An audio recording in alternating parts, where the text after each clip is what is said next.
Alright, YouTube, welcome back.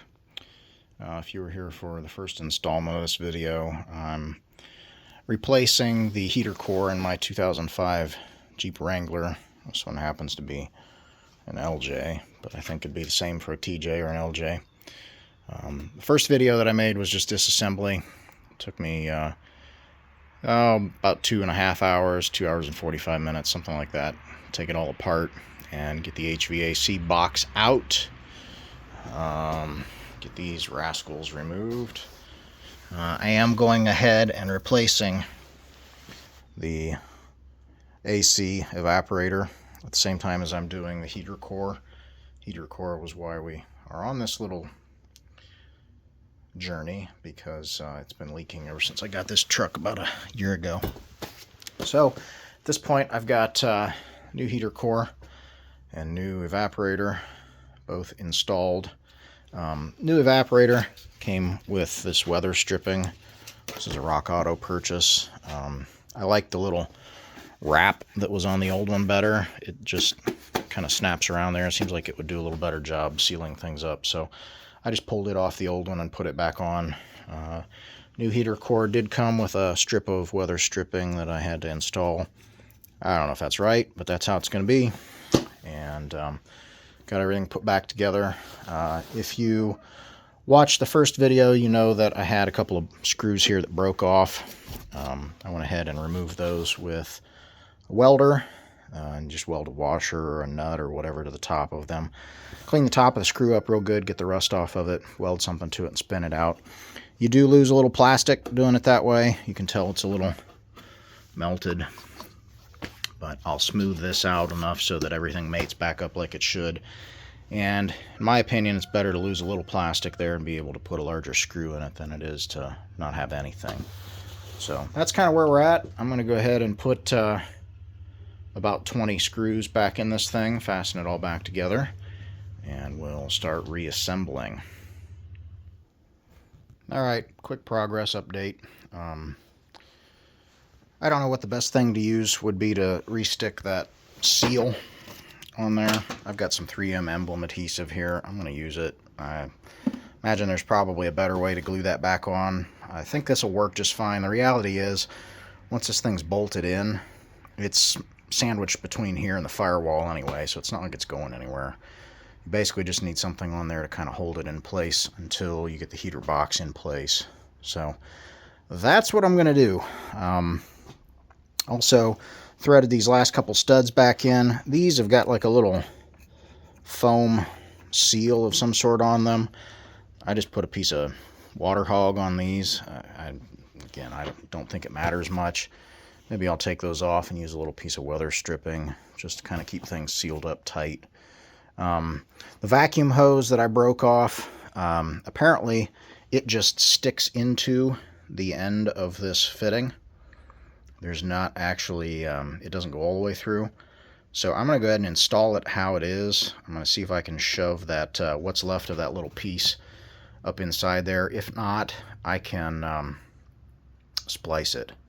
I can cut it and put a little piece of tube over top of it. I've got some rubber hose that I use whenever these things break. Actually, maybe I'll pull it off of the vehicle here and stick it into place before I put it in. I'll do that when I've got two hands. I don't want to break it again.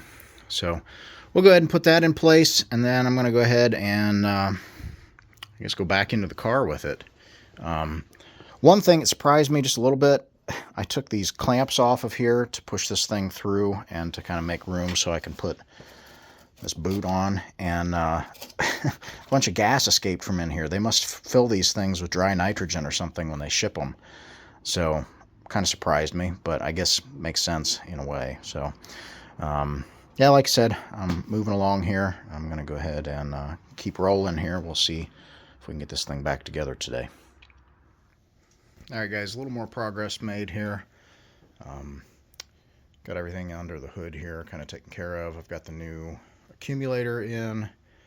I replaced the O-rings on the vehicle side here. I've got one of these O-ring kits. It's just a plastic box full of a bunch of different sizes of green, O-rings for HVAC work. I think I paid $10 for it or something at the auto parts store. It's probably not a bad idea to have one of those. It's sure a lot easier to buy them and cheaper that way than to buy them individually. So put new O-rings on those. There's 2 on each line. The accumulator also comes with new O-rings for these fittings here. I went ahead and installed those. That was kind of nice that those were included. There's just one big O-ring on each of those connections. Put those together. There was a little sticker on one of the studs here. It said not to torque those to more than 80 inch-pounds. So I didn't go ape crazy on those. Got everything bolted back into place under here. Cleaned up my battery tray a little bit. Sprayed it down with a little bit of fluid film. It's not an endorsement. Well, it is an endorsement, but it's not a paid endorsement. This stuff works. I've been using fluid film and a similar product called wool wax to undercoat my vehicles here for the last 5 or 6 years. We live in Northeast Ohio, and they put tons and tons of salt on the roads in the wintertime, and it just eats everything. So anything you can do to make things last a little bit longer is time well spent, in my opinion. So that's kind of the update. Heater hoses are hooked back up. I think we're pretty well done under here. Gonna probably drop the battery back into place. Maybe I'll wait until we're ready to connect it before I do that, just to keep it out of the way, just in case. So making progress in here as well. I'm gonna go ahead and start making up some connections and see if we can't put this dash back into place. I'm gonna get to work. All right, progress is being made. Basically just the reverse of the disassembly here. 3 Torx screws there. Those are T27, T30. What is it? T30. Couple of 3/8 or 10 millimeter nuts. There's one there. There's one there. Couple of 15 millimeter nuts up in there on the back that hold the airbag. Big green connector here. If you've not worked with these before, this little red piece is a safety. It slides out this way to release, so when you click it back together, then you pop that in. That keeps them from coming disconnected. Airbag connection up there. Yellow feller up there. Get that guy connected. Connect the dash vents again. Snake your antenna cable through. Connected the HVAC controls. All your vacuum lines here. I don't know what all these are. Probably lights there. This is probably fan speed controls. I imagine this is electrical for air conditioning. I'm about to put that back in. Pop the radio in. And slid the center console back up into place. There's one 10 millimeter under here. There's one 10 millimeter in the front cup holder. And a couple of T27s back there in the back cup holder. So I'm going to go ahead and fasten this stuff back together. And we'll move to the driver's side. There's just 2 screws here, 4 in the radio, and 1 in the back. That one that I forgot in the back, I don't know if that's just a grounding strap or if that's just actually support. You got to reach through from glove box to put the nut on there. 10 millimeter. I'll get that done and move on to the driver's side.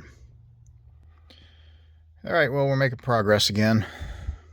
Center stack cover is back on, console or whatever it is. Again, that's just got push clips on it, snaps straight in, and then there's a couple of screws on the top that fasten that in. I went ahead and changed the backlights in the gauge cluster. I had one over here that was burned out. It was kind of dark on that side, so I had ordered those ahead of time and went ahead and changed those. Got the dash surround put back on. Again, that's 3 screws across the top, 2 down here at the bottom, 1 there, and 1 right ahead of the key.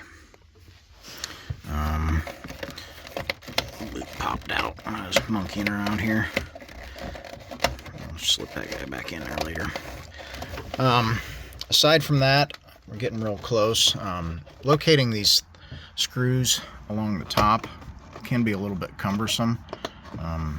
If you can't see them well from this angle, just get out and go around, look in from outside, look through the windshield. It makes it a lot easier. With that, I think we're ready to go ahead and pop the cover back on, defrost.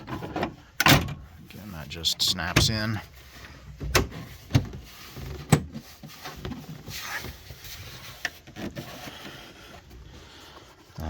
I've got put this knee panel back on, and we'll be ready to hook up the battery and see what happens.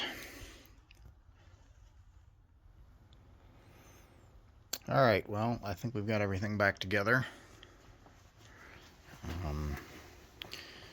Go ahead and fire this thing up and see what happens. Got the battery back in it and connected. We've got everything put back together. We'll fire it up, see if we've got any leaks. Sure hope not.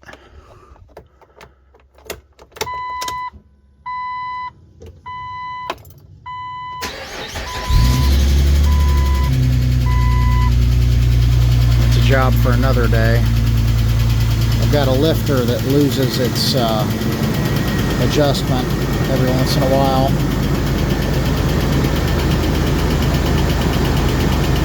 Ticks for a little bit until it warms up and pumps up, and then it quits.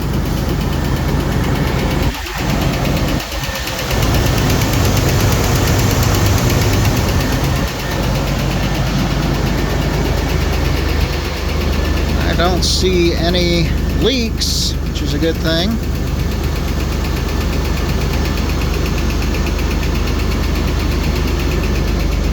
I think we're in good shape. So I'll let it idle here for a little while I put the tools away, put the doors back on it. I think we'll be in good shape until we have to do a lifter. Alright guys, so far so good.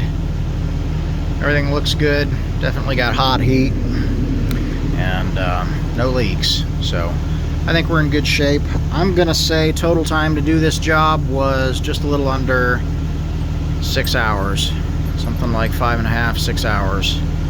That's including a couple little detours that I took, you know, replacing those light bulbs, changing out the AC accumulator, things like that. Took a little bit of extra time, but that's about what you're gonna have in this job, I think.